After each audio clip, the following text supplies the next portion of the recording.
MK news 9ಗೆ ಸ್ವಾಗತ.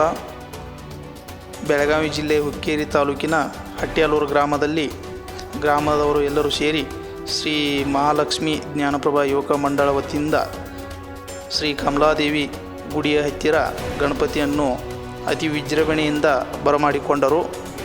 ಈ ಸಮಯದಲ್ಲಿ ಕಮಿಟಿಯ ಅಧ್ಯಕ್ಷರಾದಂಥ ಬಾಳಗೋಡು ಪಾಟೀಲ್, ಅಡಿಯಪ್ಪ ಗೋಡ್ಗೇರಿ, ಮುತ್ತು ಪಾಟೀಲ್, ಚೆನ್ನಪ್ಪ ಹಿರೇಗೋಳಿ, ಈರಪ್ಪ ಹಿರೇಗೋಳಿ, ಮಹಾದೇವ್ ಗೋಕಾವಿ, ಬಸವರಾಜ್ ಗೋಕಾವಿ, ಇನ್ನೂ ಸಹಚರರು, ಸರ್ವ ಸದಸ್ಯರು ಹಾಗೂ ಗ್ರಾಮದ ಪ್ರಮುಖರು ಎಲ್ಲರೂ ಸೇರಿ ಅತಿ ವಿಜೃಂಭಣೆಯಿಂದ ಬರಮಾಡಿಕೊಂಡರು ಹಾಗೂ ಸರ್ಕಾರದ ಆದೇಶದಂತೆ ಶಾಂತಿಯುತವಾಗಿ ಕೂಡ ಬರಮಾಡಿಕೊಂಡರು. MK ನ್ಯೂಸ್ 9 ವರದಿ ನಿರಂಜನ್ ಶಿರೂರ್.